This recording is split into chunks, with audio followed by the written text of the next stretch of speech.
'మారీసన్' Fahadh Faasil and Vadivelu గారు act చేసిన ఈ మూవీ నెట్‌ఫ్లిక్స్‌లో తెలుగులో కూడా స్ట్రీమ్ అవుతుంది. తెలుగు డబ్బింగ్ కూడా బానే ఉంది. ఇంక ఈ మూవీ చూసాక నాకెలా అనిపించిందంటే నచ్చింది. అంటే మూవీ ఫస్ట్ హాఫ్ చూస్తున్నప్పుడు ఇదొక రోడ్ ట్రిప్ మూవీ అనుకున్నా.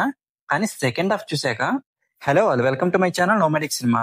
ఈ మూవీ ఫస్ట్ హాఫ్ స్టార్ట్ అవ్వడం ఒక రోడ్ ట్రిప్ మూవీలో స్టార్ట్ చేస్తారు. కానీ సెకండ్ హాఫ్‌కొచ్చేసరికి వేరే మోడ్‌లోకి వెళ్ళిపోయింది. ఫస్ట్ హాఫ్ చూస్తున్నప్పుడు చాలా కొత్తగా అనిపించింది. అంటే ఒక దొంగకి, అల్జీమర్స్‌తో బాధపడుతున్న వ్యక్తికి మధ్య ఒక రోడ్ ట్రిప్ భలే ఉందనిపించింది. అలాగే ఇంటర్వెల్ ట్విస్ట్ కూడా బానే ఉంది. అరే భలే ఉందే మూవీ అనుకున్నా. కానీ సెకండ్ హాఫ్‌లో మెయిన్ స్టోరీ తెలిసిపోయాక ఇది చాలా సినిమాల్లో చూసేసామే అని కొంచెం డిసప్పాయింట్ అవుతాం. పైగా కొంచెం బోర్ కొట్టినట్టు అనిపిస్తది. ఫస్ట్ హాఫ్ మాత్రం చాలా బావుంటది. వడివేలు గారు అండ్ ఫహద్ ఫాజిల్ గారు వీళ్ళిద్దరి మధ్య వచ్చే సీన్స్ అన్నీ కూడా చాలా బాగున్నాయి. రీసెంట్ గా కార్తీ అండ్ అరవింద్ స్వామి వీళ్ళిద్దరి కాంబినేషన్ లో సత్యం సుందరం అనే ఒక మూవీ వచ్చింది. అలాంటి ఎమోషన్స్ తో ఉంటదిలే అనుకున్న ఈ మూవీ ఫస్ట్ హాఫ్ చూస్తున్నప్పుడు. కానీ సెకండ్ హాఫ్ లో రొటీన్ స్టోరీ పెట్టేశారు. ఇంకా ఫహద్ ఫాజిల్ అండ్ వడివేలు గారు ఇద్దరు కూడా చాలా బాగా చేశారు.